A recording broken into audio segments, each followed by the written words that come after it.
1 Samuel chapter 16. God anoints David. Adonai said to Shemuel, "How much longer are you going to go on grieving for Saul, now that I have rejected him as king over Israel? Fill your horn with oil, and set out. I will send you to Yeshua the Beit Lachmi, because I have chosen myself a king from among his sons." Shemuel said, "How can I go? If Saul hears of it, he will have me killed." Adonai said, "Take a female cow with you and say, 'I have come to sacrifice to Adonai.' Summon Yeshua to the sacrifice. I will tell you what to do, and you are to anoint for me the person I point out to you." Shemuel did what Adonai said and arrived at Beit Lechem. The leaders of the city came trembling to meet him and asked, "Are you coming in peace?" He answered, "In peace. I have come to sacrifice to Adonai. Consecrate yourselves, and come with me to the sacrifice." He consecrated Yeshua and his sons and summoned them to the sacrifice.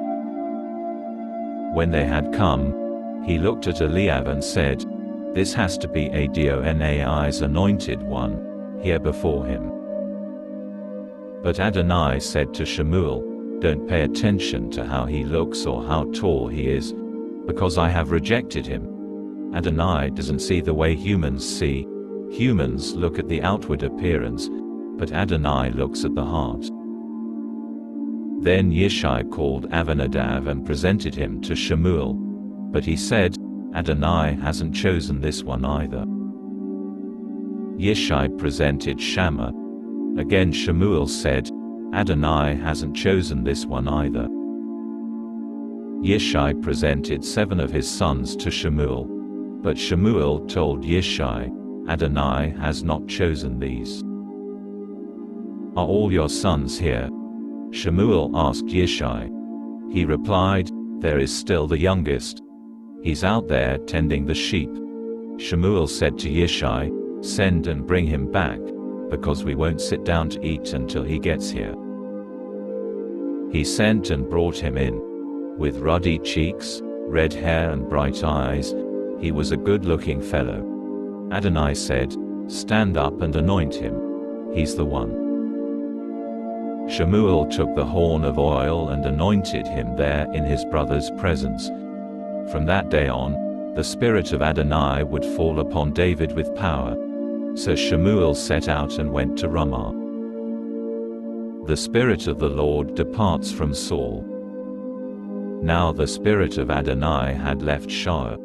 Instead, an evil spirit from Adonai would suddenly come over him. Saul's servants said to him, "Do you notice that there's an evil spirit from God that suddenly comes over you? Let our Lord now command your servants who are here with you to look for a man who knows how to play the lyre. Then, if the evil spirit from God comes over you, he will play, and it will do you good." Saul said to his servants, "Find me a man who can play well, and bring him to me." One of the young men answered, "Here, I've seen one of the sons of Yeshua the Beit Lachmi who knows how to play. He's a brave soldier. He can fight. He chooses his words carefully and he's pleasant looking. Besides, Adonai is with him." So Saul sent messengers to Yeshua saying, "Send me David your son, who is out with the sheep." Yeshua took a donkey, loaded it with bread, a bottle of wine and a kid, and sent them with David his son to Saul. David came to Saul and presented himself to him. Saul took a great liking to him and made him his armor-bearer. Saul sent a message to Yeshua, "Please let David stay in my service, because I'm pleased with him." So it was that whenever the evil spirit from God came over Saul, David would take the lyre and play it, with the result that Saul would find relief and feel better, as the evil spirit left him.